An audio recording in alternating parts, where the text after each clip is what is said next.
You know the feeling. You open up your phone and boom, there it is again. Another post about AI, another new tool, another person telling you that if you're not on this train, you are already being left behind.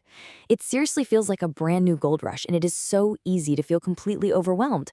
But what if I told you there's a clear, structured path to cut through all that noise? Well, that is exactly what we are going to break down today. Okay, so here's our game plan. We're going to use the simple idea of a ladder of opportunity to lay everything out.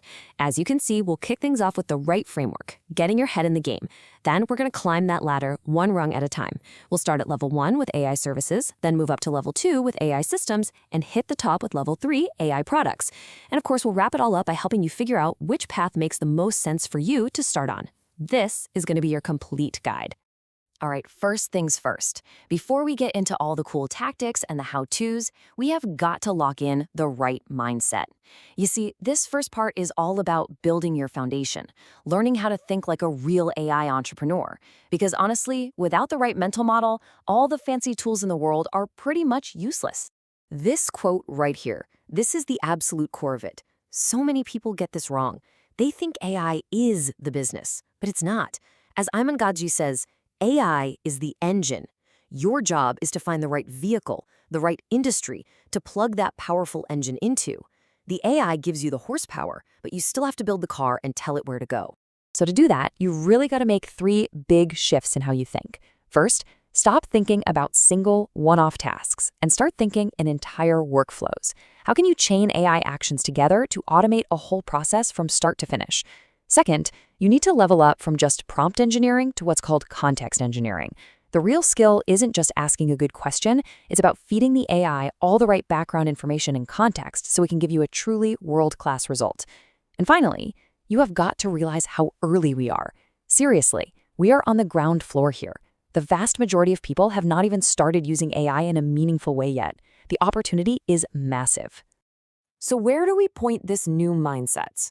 This table breaks it down perfectly. Just take a look at the rows for physical products or software. Sure, AI can help with ad copy or spitting out some code, but it doesn't solve the really hard, really expensive problems, right? Things like manufacturing, shipping, or burning through tons of cash. But now, look at that row for services. The biggest hurdle there has always been the skill required. You had to be a great writer or a great designer. Well, AI pretty much deletes that barrier. It can be the skill for you, and that changes absolutely everything. Which brings us to the first rung on our ladder. Let's see how this all comes together. This is the quickest, most direct way to get started, offering AI-powered services. The barrier to entry has literally never been lower. And you don't need some super complex business plan. Let's just walk through this incredibly simple 4-step workflow. Step 1, you get an AI to scan review sites like Trustpilot, and it's looking for all those angry 1- and 2-star reviews for your client's competitors. Step 2, it pulls out the names of those unhappy customers. Step 3, it uses other tools to go find their professional contact info. And Step 4, it automatically sends them a super targeted email that says, hey, looks like you had a bad experience over there. Our client actually solves that exact problem. It's brilliant. And look, this isn't just some nice theory. Someone actually ran this exact playbook.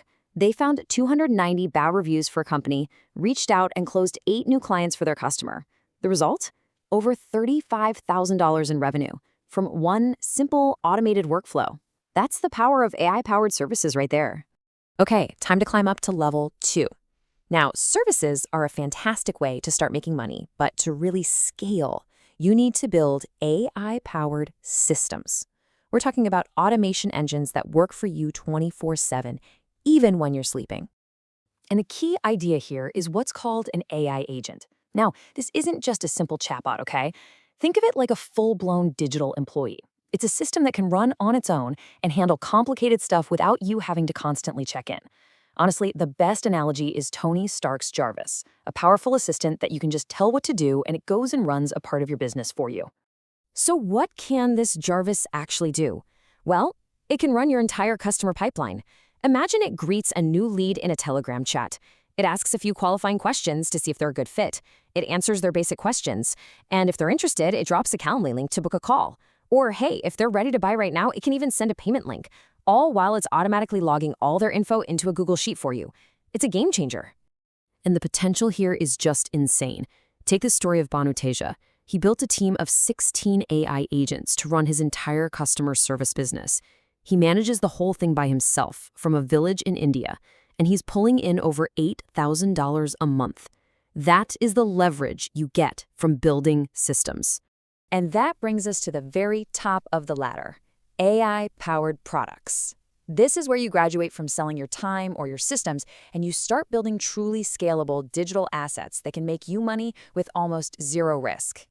So why is this level so powerful? Well, it completely flips the old model of risk on its head. The best way to explain it is with this question. What if you could walk up to a slot machine and pull the lever for free, as many times as you wanted? That's exactly what creating digital products with AI is like. You can just keep trying to hit the jackpot over and over, and it costs you basically nothing to play. I mean, this table just lays it out perfectly. On the left, you've got old school physical products. We're talking high risk, high creation costs, a logistical nightmare. Now look at the column on the right for AI digital products. The risk? Pretty much zero. The cost to create it? Basically zero, since AI does the heavy lifting. And the scalability? It's infinite. You create it once, and you can sell it forever, with delivery that is instant and totally automated. So the most important thing to get here is this. AI has completely shattered the old barriers. You no longer need to be a world-class expert in something to create a valuable product. Think about it. AI has been trained on pretty much all of human knowledge. It can do the research, create the structure, and write a complete, high-value guide or course for you in a matter of minutes. So, we've climbed the entire ladder. We've gone from services to systems, all the way up to products. Now for the most important part, figuring out which one of these paths is the right place for you to start. And here it is, the entire ladder in one simple snapshot. You can see all the trade-offs crystal clear. Level 1, services, that's your fastest way in. Low effort, low risk, but it's a little harder to scale. Level 2, systems, takes a bit more upfront effort to build, but it gives you way more scalability. And then there's level 3, products. That's the holy grail. With near zero risk and infinite scalability, it is the ultimate endgame. You can start at the bottom and work your way up, or hey, if you're feeling ambitious, you can aim straight for the top. So there you have it. We've covered the framework, the right mindset, and the 3 huge levels of opportunity in this AI gold rush. Right now, the gap between the demand for these solutions and the supply of people who can provide them is absolutely massive. But that window won't stay open forever. The tools are here, the demand is here, and now you have the map. So the only real question left is, which path are you going to take first?